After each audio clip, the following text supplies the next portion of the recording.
Hey, have you been wandering around to find a good push-up routine that is reliable? Well, I present to you TP, that is death push-ups.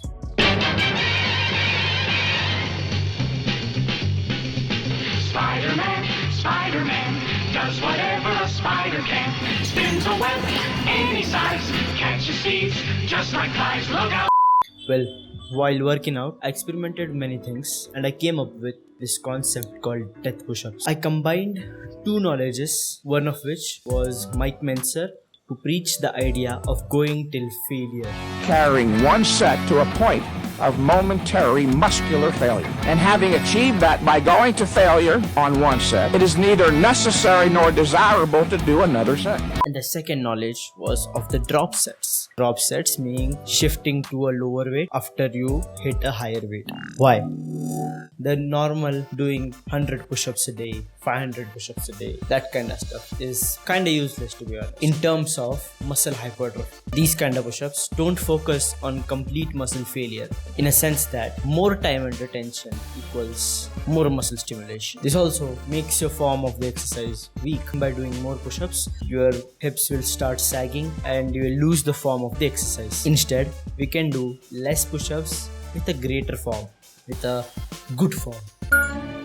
Back in February of this year, one of my friends discovered this guy on Instagram who asked us to do 5,000 push-ups. And since then, in the whole month of February, I remember hitting 200 to 300 push-ups per day. This comes with its own pros and cons. The pros being, I got good at push-ups, meaning I could hit more push-ups in a single go. The cons were I was sore all the time. Note that this kind of training of doing more push-ups builds endurance, and today we are talking about muscle hypertrophy, which stimulates more of our muscles and grows them bigger.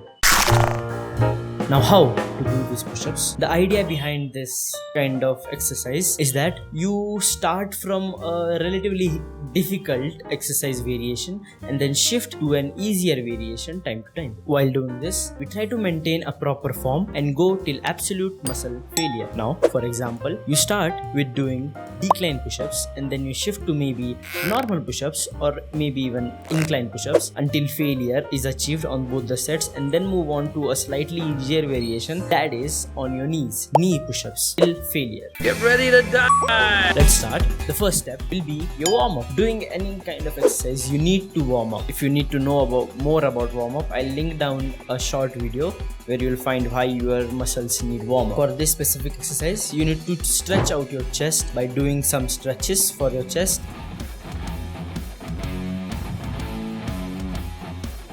And then rolling your wrists as such that your wrist won't get hurt easily.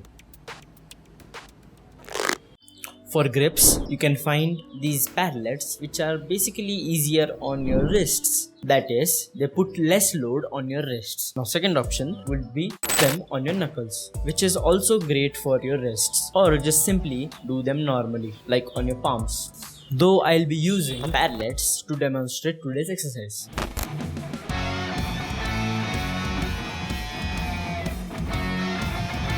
Start by doing decline push-ups or normal push-ups as per your level, whatever you may be comfortable. A recommendation over here is to get in a habit of doing at least 25 to 30 push-ups just in a row. So if you can do 10 push-ups, clean 10 push-ups, it's fine. While doing decline push-ups, you need to bear in mind that you have to go till failure. Meaning that there must be no other rep that you can do after doing the last rep. Get my point? You can't even pump out one more.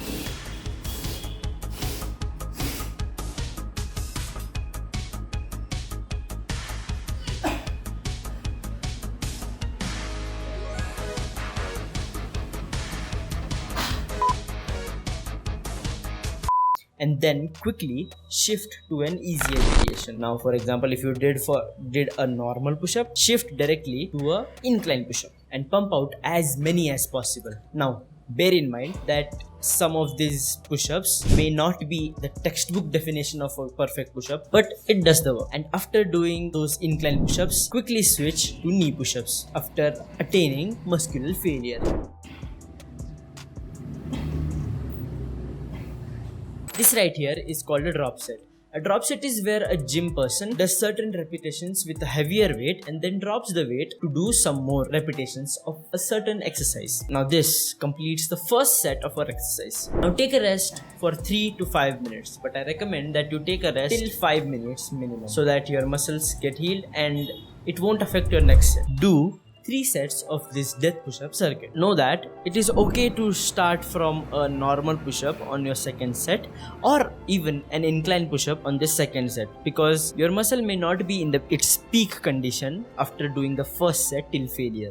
Bear in mind that the theory that we applied on the first set of the exercise goes the same for second and third set of this exercise. I personally try to keep the rep range of my first set to like 20 push-ups and then I pump out as many as I can until muscular failure.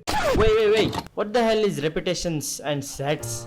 I'll explain. Repetitions, meaning reps, are basically the magnitude of a certain push-up or a pull-up or any exercise you do. For example, I did 5 push-ups. Therefore, I did 5 repetitions of a push-ups. Basically, repetitions equals magnitude and sets is the group of repetitions. Alright? After doing this workout, take say 1 or 2 days of rest in between or whatever suits your recovery period. I recommend you to do this only twice a week for optimal results. This knowledge may be applied for even different types of exercises. You can do hanging leg raises for the start and then you can superset it or drop set it with normal lying leg raises. Just try to go till failure. If this video helped you, share it with your friend who might need it, especially those who can't afford a gym or are not allowed to go for a gym. You know, Indian stigma of not going to the gym. Remember, if I can do it, so can you.